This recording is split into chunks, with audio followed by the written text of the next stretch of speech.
I was watching something by Ali last night. Ali Frazier. So Ali was talking real big. He had just came off the 4-year layoff. He had just came off the layoff that the government imposed upon him when they sanctioned him for not going to war. And he was talking real reckless. He was talking real reckless. That was when he had the monkey come in and pose, the guy with the monkey mask, like he was Joe Frazier, and he was talking about, sparring with the monkey and how I'm going to tear up Joe Frazier. And it was the biggest fight of the century, and there was a lot of hype around it, a lot of politics around it, a lot of feelings, a lot of emotions around it. And it didn't turn out quite the way that Ali expected. There's a leadership principle here. It didn't turn out the way that Ali expected. He was talking real reckless, a lot of hype in the fight, a lot of heart, a lot of emotion, a lot of belief. And he got done filthy. He got done filthy. He thought he won on a couple rounds, but there's a couple rounds that he didn't win. So it was kind of balanced. But then Frazier knocked him down in the last round. And it was interesting because the main thing about that fight that people remember, the real boxing aficionados remember, is the style in which he brought to losing. Because he was a man of impeccable, standards and characteristics. Everybody loved his integrity, his beliefs. He stood behind what he believed in, and his words and actions were congruent. So he meant what he said, and he said what he meant. He stood by what he stood for. And that's leadership. No denying it, all around the board. And it looked good on him. He was 29-0. He had never lost a fight.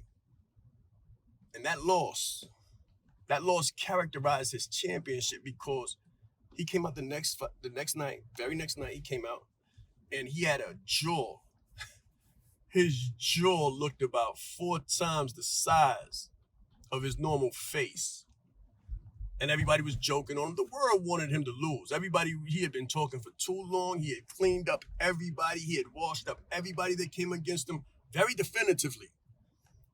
So you're going to have some hatred in leadership. You're going to have some people that don't like you, especially if you're performing at a high caliber. They're going to be like, this guy is cocky, he's arrogant, he thinks too much of himself, he needs to take a loss, he needs to suffer a loss. That's what they're going to be looking at you to do. If you're a well-talented, well-oiled leader, they're going to be looking at you to suffer some losses.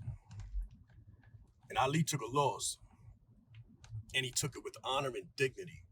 He came out the very next day, jaw was like this. And they said, why? Didn't you do anything with your jaw? He said, I was supposed to soak it, but I forgot to. I was too tired. I went to bed. And they were like, it looked like it hurt. It looked like it hurt. They making jokes on him. And he laughed at himself.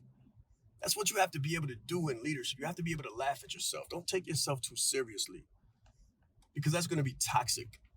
You're going to really hurt yourself bad if you take yourself too seriously. So Ali didn't do that. He laughed at himself. He said, yeah. He said it hurt. He said it hurt real bad. He said, for me, when you see me go down, it hit. That was a hard hit, So I want you to understand this. When you take your losses, because if your leadership sustains, if you're truly a leader, you're going to pick some fights that are very hard for you.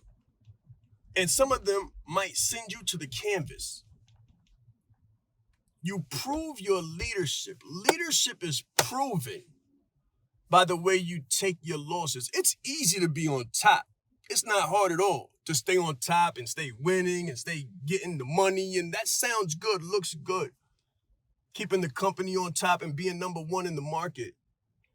But when you take your loss, the style in which you take your loss will determine the caliber, the extent, the longevity and life of your leadership.